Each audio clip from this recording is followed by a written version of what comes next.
Dear students, कल हम बातचीत कर रहे थे linear differential equation of second order को की और हम उसके कल हल ज्ञात करने की विधि पे भी बातचीत की। आज हम उस विधि को समझना चाहते हैं। एक दो उदाहरण कंसिडर करेंगे तो हमें ज़्यादा समझ में आएंगी चीज़ें क्या क्या हैं। फॉर एग्जांपल एक सवाल लूँ मैं, x d2 y over dx square minus 2x minus 1 divided by dx plus x minus 1 is equal to 0। Suppose ये हमारे पास में सवाल है।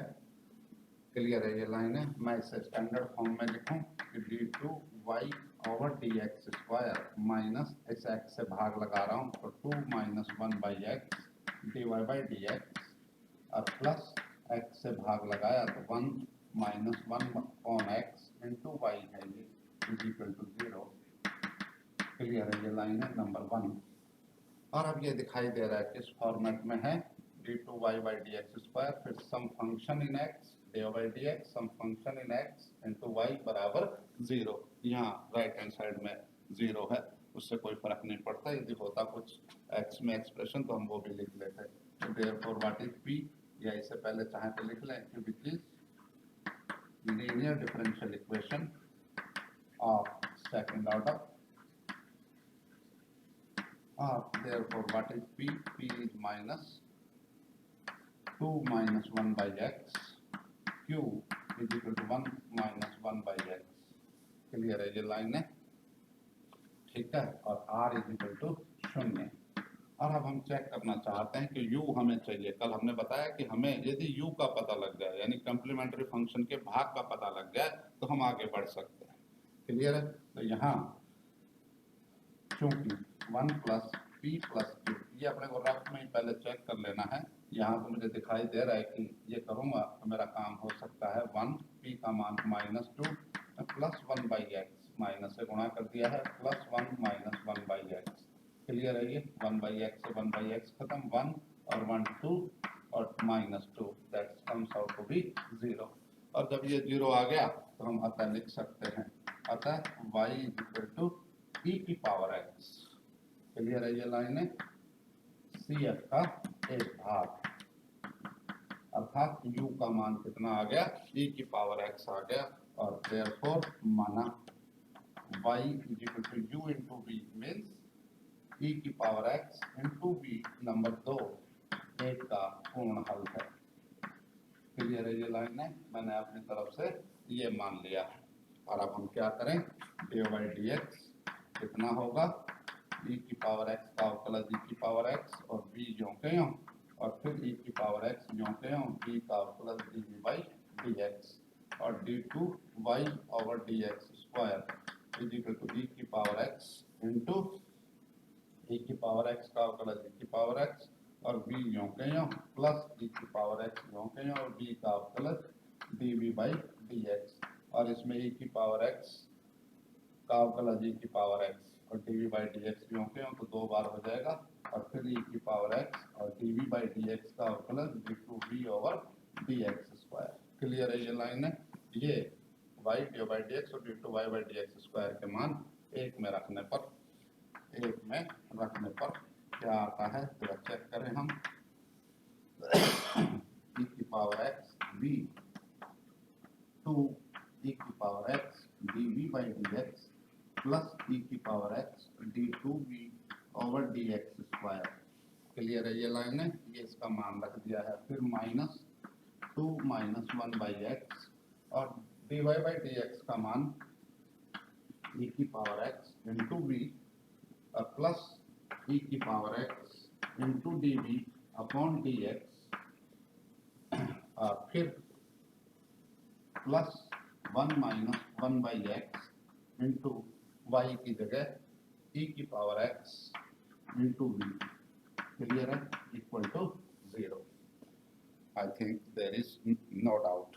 और अब d2v बाई dx स्क्वायर का पद e की power x d2v over dx square और प्लस dv बाई dx का पद एक ये और एक ये क्लियर है, ये लाइन है।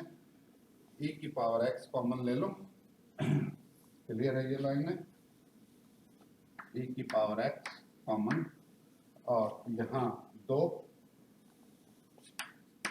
और यहाँ -2 -1/x, क्लियर है, ये लाइन है। और e की पावर x कॉमन है dv/dx, हमने बाहर रख लिया है, क्लियर है, ये लाइन है। और अब v के पद कौन कौन से आएंगे, ये v के पद, e की पावर x भी कॉमन ले लूं मैं, सब में ही आएगा e की पावर x, ये पद हो ही गया, क्लियर है, यहाँ 1 बचेगा।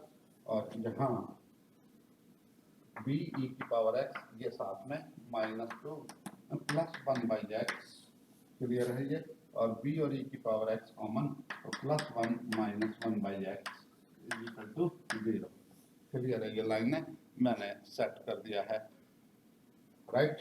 और ये कैंसिल, 1 1 और -2 ये कैंसिल, अर्थात b वाला पद गायब हो जाएगा, 0 हो गया ना इसका गुणांक।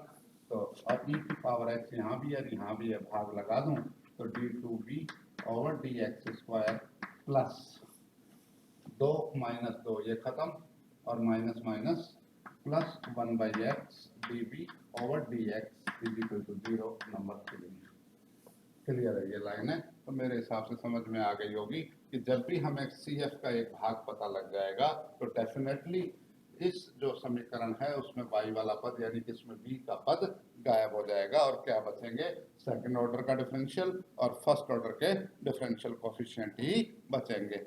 और अब हम क्या कर सकते हैं कि माना dv/dx = p, तो d2v/dx² = dp/dx, क्लियर है, ये लाइन है। 3 से dp/dx + 1/x × p = 0, क्लियर है, ये लाइन है। तो ये क्या बन गई, फर्स्ट ऑर्डर की लीनियर डिफरेंशियल इक्वेशन हो गई, राइट। और अब आप चाहें तो और भी कई तरीकों से सॉल्व कर सकते हैं, क्यों =0 है, इधर ले जाऊं और वेरिएबल सेपरेट कर लूं, तो आसान सा इक्वेशन बन गया ये, dp/dx = -p/x, और दिस इंप्लाइज dp/p =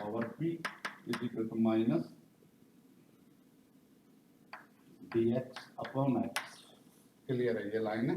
ये dx ऊपर चला गया, p नीचे आ गया, और समाकलन करूं log of p = -log of x, और constant of integration log of c1 लिख लो, तो ये कितना आ जाएगा, p = c1/x, क्लियर है, ये लाइन है। तो मेरे हिसाब से समझ में आ गई कि हमने किस तरीके से हल किया है, यानी कि सेकंड ऑर्डर की लीनियर डिफरेंशियल इक्वेशन को किस में कन्वर्ट कर दिया, फर्स्ट ऑर्डर की लीनियर डिफरेंशियल इक्वेशन में कन्वर्ट कर दिया है, और p = c1/x आ गया है, और p का मतलब dv/dx = c1/x, और dv = c1/dx/x, क्लियर है, ये लाइन है, वेरिएबल सेपरेटेड है। और फिर समाकलन करूं तो b = c1 log of x plus c2, I think there is no doubt, clear है, ये लाइन है। और अतः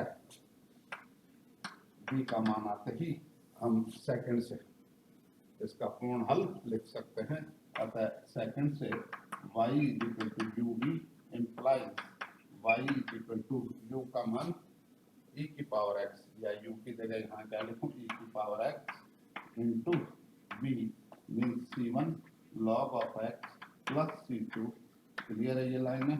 और y = c1 e की power x log x plus c2 into e to the power x is our solution, clear है, ये line है। तो मेरे हिसाब से समझ में आ गई होगी भी किस तरीके से हमें हल करना है, राइट। एक और उदाहरण हम कंसिडर करें तो हमें और चीजें समझ में आएंगी। एक और उदाहरण,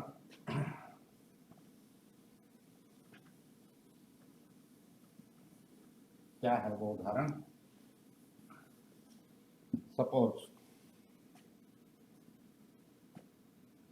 x² d2y/dx² - x² + 2x dy/dx plus X plus 2 Y is equal to X cube E की पावर एक्स। क्लियर है ये लाइन है? How we can do this thing. आप दिखाई दे रहा है यहाँ पर y यहाँ है dy बाई डी एक्स और d2y by D X square, और कहीं y नहीं है। इसका मतलब ये रैखिक अवकल समीकरण है। क्लियर है? सेकंड ऑर्डर का है तो सेकंड ऑर्डर का होगा। इसको स्टैंडर्ड फॉर्म में लिखें, मानक रूप में लिखने के लिए क्या करूं, d2y by D X square का जो गुणांक है उससे भाग लगा दूं, यानी कि क्या करूं, d2y over D X square minus X square से भाग लगाया तो 1 plus 2 by X dy by D X और प्लस एक्स स्क्वायर से भाग लगाया तो 1 by X plus 2 by X square into Y is equal to x into E की पावर एक्स नंबर 1, और जो कि which is linear differential equation of second order. Clear है ये लाइन है? और p का मान -1 प्लस 2 बाई एक्स और q का मान 1 by X plus 2 by X square और r का मान x ई की पावर x, ये r का मान हो गया। क्लियर है ये लाइन है? अब आप रफ में चेक करें कि 1 प्लस p प्लस q 0 आता है, नहीं आएगा। क्लियर है? या 1 माइनस p ये 0 आता है, नहीं आता है। क्लियर है ये लाइन है? तो ये हम पहले रफ में चेक कर लेंगे कि कौन सी चीज संतुष्ट हो रही है। लेकिन दिखाई दे रहा है कि मैं इसको x से गुणा करूं और इसमें जोड़ दूं तो ये कट जाएगा। क्लियर है ये लाइन है? तो p प्लस क्यू एक्स कितना आ रहा है, -1 माइनस 2 बाई एक्स, और इसको मैं x से गुणा करूं तो 1 प्लस 2 बाई एक्स। क्लियर है ये लाइन है? 2 बाई एक्स है 2 बाई एक्स खत्म, 1 से 1 खत्म। क्लियर है ये लाइन है? यहाँ -1 था ना, 0, और अतः क्या आ गया, अतः y equal to x. Clear है ये लाइन है? यानी कि कॉम्प्लीमेंट्री फंक्शन का भाग क्या बनेगा, x बनेगा। तो y equal to x C F का एक भाग है। क्लियर है ये लाइन है? और देयरफॉर माना y equal to x into b number 2 एक का पूर्ण हल है। Therefore dy by D x कितना, x b का अवकलज dv by D x plus x का अवकलज 1 और b यों के यों d2y over D X square means x यों के यों d2b over D X square और प्लस x का अवकलज 1 dv बाई डी एक्स यों के यों और इस b का अवकलज dv by D x. Clear है? तो एक रे कितने हो जाएंगे, 2 हो जाएंगे। क्लियर है ये लाइन है? और अभी उठा करके किस में रख दूं, इस एक में रख दूं। एक में रखने पर क्या आता है, चेक कीजिए, X d2b over D X square plus 2 dv बटा D X minus 1 plus 2 by X और D by D X means X dv by D X और प्लस b। क्लियर है ये लाइन है? और फिर 1 by X plus 2 upon X square और y की जगह क्या रख दूं, x into B is equal to X E की पावर x। क्लियर है ये लाइन है? और अब हम देखें आगे क्या आता है।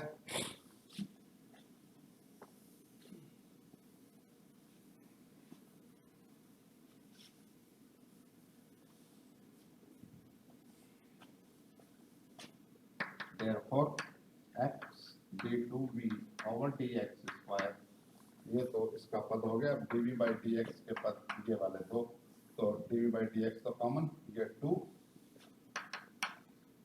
Minus 1 into x 2 by X into x plus 2 into dv by dx। Clear है? और प्लस b वाले पद एक तो ये, यानी कि -1 माइनस 2 बाई एक्स और b कॉमन है, x से गुणा करूं तो ये प्लस का 1 और प्लस का 2/x is equal to x into e to the power x, और ये cancel. Again what we observe कि v का जो पद है वो गायब हो गया है, विलोपित हो गया है, और हमारे पास में अब क्या बचा, इस x से भी भाग लगा दूं मैं, ये 2 2 4 यानी कि d2v/dx² प्लस, क्लियर है ये लाइन है, चेक कर लेना, यहाँ माइनस का चिन्ह है भाई, माइनस बाहर है तो यहाँ माइनस आएगा और ये कैंसिल हो जाएगा, और फिर माइनस का x और ये बटे x, तो -1 dv/dx is equal to x भी कट गया तो x से भाग लगाया तो e की पावर x। क्लियर है ये लाइन है number 3। I think there is no doubt. और अब क्या करूं मैं, इसमें b नहीं है तो माना dv/dx is equal to p, तो d2v/dx² कितना हो जाएगा, dp/dx, और therefore dp/dx minus p is equal to e to the power x, number 4। Clear है ये लाइन है। तो मेरे हिसाब से समझ में आई होगी चीजें कि हम कहाँ तक पहुंचे, कि सेकंड ऑर्डर की डिफरेंशियल इक्वेशन को किस में कन्वर्ट कर दिया, फर्स्ट ऑर्डर की लीनियर डिफरेंशियल इक्वेशन में, और वो भी लीनियर में। क्लियर है ये लाइन है। तो इसका हल किस तरह निकालेंगे, integrating factor e to the power minus p का मान यहाँ -1 into dx means e to the power x, और देयरफॉर 4 का हल क्या होगा, p इंटू इंटीग्रेटिंग फैक्टर, यहाँ y की जगह p इंटू इंटीग्रेटिंग फैक्टर, और इंटीग्रल q e की power x into integrating factor dx plus constant of integration c1, और ये p e की पावर x और ये e की पावर 2x का समाकलन e की power 2x upon 2 plus c1, और ये p is equal to e की power x 1/2 plus c1 e की पावर -x। मैंने e की पावर x से भाग लगा दिया। क्लियर है ये लाइन है। अब p का मान आ गया, p मीन्स dv/dx का मान आ गया कितना, 1/2 e की power x plus c1 e की पावर -x, और अब वेरिएबल सेपरेटेड हैं, dv is equal to half e to the power x plus c1 e to the power -x into dx, और समाकलन करूं तो क्या आएगा,